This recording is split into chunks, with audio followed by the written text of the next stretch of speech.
اسم حضرتك؟ حضرتك كنت موجود امبارح، ممكن تحكي لنا ايه اللي حصل؟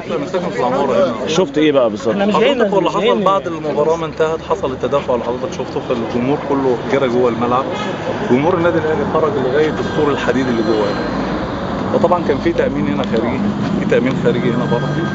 فحضرتك عملوا يعني ضغط على العساكر الامن المركزي وكده، ففي عسكري توفى. ده اول موضوع، في عسكري توفى، فزملاته جابوه من جوه وشايلينه عشان يودوه مستشفى آل سليمان هنا.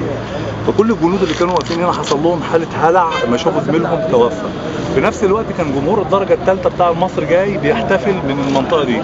اول ما جمهور النادي الاهلي شافوا وجهه، بداوا عايزين يخشوا المدرج تاني. فطبعا حصل حضرتك نوع من انواع التدافع الغير عادي، فنسبه 90% من الوفيات حصلت في الموقعه دي. انما عشان حضرتك الجمهور يطلع من الملعب ويطلع على السور، فطبعا هيخش على جمهور. ما كانش في جمهور حتى في الكادر بتاع المباراه، ما كانش في جمهور موجود في الملعب، واخد بال حضرتك؟ فده نوع من انواع يعني هي دي الصوره اللي حصلت بالظبط، زائد الصواريخ وزائد الشباريخ اللي كانت بتترمى على ضابط المباحث اللي اتضرب. واخد بال حضرتك؟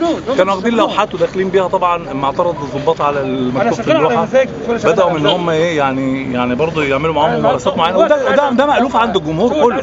انما انا بقول ان الموضوع ما كانش متعمد ان مثلا حد يقتل حد، يعني مش كيلينج، ما هوش كيلينج، هو نوع من انواع. انا حجيت بيت ربنا سنه 2005، حصل نفس الموضوع عند جسر الجمرات، ومات 1500 واحد دوسا بالاقدام.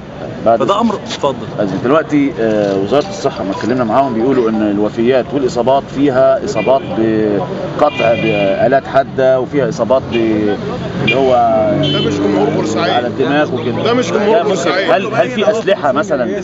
هل في اسلحه دخلت قدامك شفتها مثلا؟ لا حضرتك، لا الموضوع ده طبعا اللي بيخش بسلاح ده بيبقى حاجه مخفيه. وبعدين انت حضرتك ليك ان انت تعرف ان انت كمشجع لاي فرقه عشان تخش بولاعه تولع بقى شمروخ بتتصدر منك على الباب. واحنا داخلين بتتصدر منك على الباب، بياخدها منه. امال تعللها ازاي؟ حصل هل مثلا كان في ثغره في الامن مثلا؟ ايه طبعا في ثغره في الامن كبيره. الامن هو اللي قال للناس خشوا موتوهم.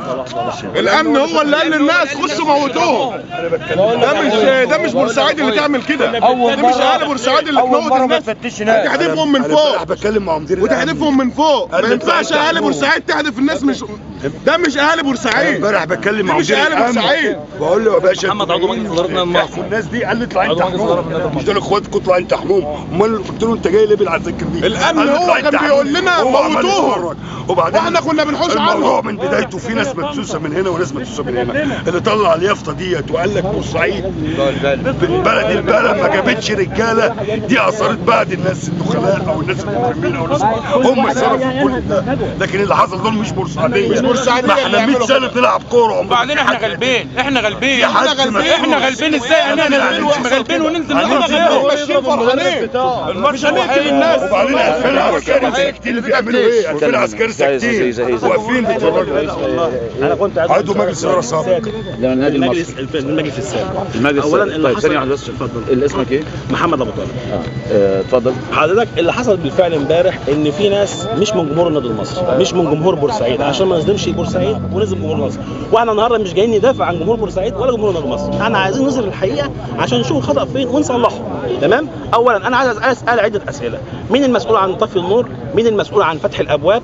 مين المسؤول عن دخول اشخاص غريبه من خارج بورسعيد تحمل شوم وتحمل اسلحه بيضاء؟ فين دور الامن اللي ساب الجمهور يتجه من اقصى المدرج الغربي للمدرج الشرقي؟ الجمهور الاهلي القوات المسلحه اللي راحت استقبلته في الكاب خارج بورسعيد وركبته ميكروباصات وركبته اتوبيسات، تمام، ووصلته لغايه هنا. فين الحمايه اللي هو وفرها للجمهور دوت؟ زي ما انت استقبلته كان المفروض حاجه تامنه، وإمتى تمنع دخوله خالص محافظه بورسعيد. انا شايف ان هناك سيناريو معد، وكان ليه جزء اخر في استاد القاهره بدليل اللي شفناه في استاد القاهره. طيب سؤال، الاسعاف انا سمعت ان الاسعاف وصل متاخر، ما كانش عارف يوصل ولا كده؟ لا الاسعاف كان جوه. حضرتك استاد بورسعيد لاول مره امبارح اشاهد فيه اكتر من 4 عربيات اسعاف، الا ان برضه كان هناك فيه طلائع معده نزلت من المدرج الغربي. دي الناس اللي هم بيسموهم طلائع، نزلوا من المدرج الغربي جيرهم لغايه جمهور الاهلي. طب انت نازل عشان تضرب جمهور الاهلي، المفروض بروح لغايه جمهور الاهلي بضربه، تمام؟ تمام. انما هم كانوا بينزلوا لغايه عربيات الاسعاف اللي كانت متواجده خلف المدرج، تمام، وتلف وترجع، تمام. لان واحد فيهم وده مسجل في التلفزيون وتشوفوه لا حاول يفتح عربيه اسعاف يستخبى فيها. طب انت ابو اصفر انت نازل من المدرج الغربي عشان تضرب جمهور الاهلي، كان يجب عليك ان انت يعني انت نازل الهدف تنفذه. لكن دول انا بسميهم الطلائع اللي هم كانوا دورهم ان هم يسحبوا الجمهور وراهم.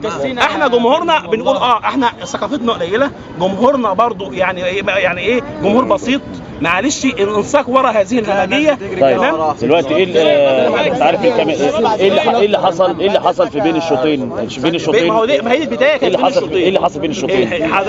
البدايه كانت بين الشوطين. الناس دي نزلت بين الشوطين عشان اولا تدوا الجرأه لبقيه الجمهور ان هو ينزل، ماشي، دي رقم واحد. رقم اثنين تبعت رساله للجمهور ان احنا نزلنا الملعب ومحدش عمل لنا حاجه، فانتوا لو عايزين تنزلوا اتفضلوا انزلوا، تمام. ولكن انا بسال فين دور الشرطه هنا؟ فين دور القوات المسلحه اللي راحت جابت جمهور النادي الاهلي من منطقه الكاب لاستاد بورسعيد، تمام؟ انتوا قبل كده منعتم جمهور الاتحاد يخش، قلتوا حرصا منا على سلام جمهور الاتحاد، ما عملتوش كده مع الاهلي ليه؟ تمام. دي نقطه. النقطه الثانيه جمهور الاهلي بيقول برضه احنا في نفس الوقت جمهور الاهلي جاي بيقول احنا مادين ايدينا بالسلام لجمهور بورسعيد، تمام. انا برضه اشك ان اليافطه اللي اترفعت امبارح لمده دقيقه ماشي ونزلت. ايه اليافطه كان مكتوب عليها ايه؟ البانر بغض النظر مكتوب فيها ايه، ماشي بغض النظر، يعني الموضوع مش موضوع يافطه عشان برضه يعني مش عايزين نبسط الموضوع، مش عايزين نبسط الموضوع في موضوع يافطه، الموضوع اكبر من الموضوع. ولكن انا برضه بشك ان الناس اللي رفعوا اليافطه جوه بين جمهور النادي الاهلي دول مش من جمهور النادي الاهلي. برضه نقطه ثانيه احنا كلنا شاهدنا ناس لابسه فانلة خضراء، تمام، كانت مندسه من جمهور النادي المصري، تمام.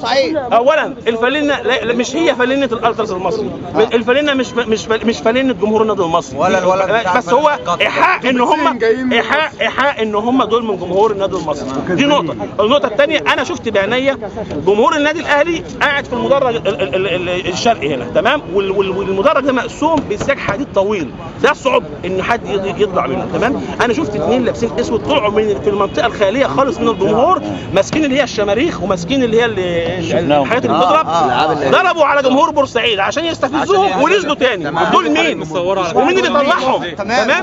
فاحنا النهارده يا جماعه بنقول احنا اولا انا بنقل تعازيه وتعازي جمهور النادي المصري وتعازي بورسعيد كلها لمصر كلها والجمهور النادي الاهلي في حالات الوفاه، تمام. ولكن بورسعيد برضه امبارح وقفت، وجمهور بورسعيد الاصيل، جمهور بورسعيد الاصيل منهم واحد صاحب ماشي مؤامرة دنيئة، دي مؤامرة دنيئة. بورسعيد بريئة، دي مؤامرة دنيئة. شكرا. القصاص دم رصاص برصاص، دم رصاص برصاص. القصاص دم رصاص برصاص، دم رصاص برصاص. دي مؤامرة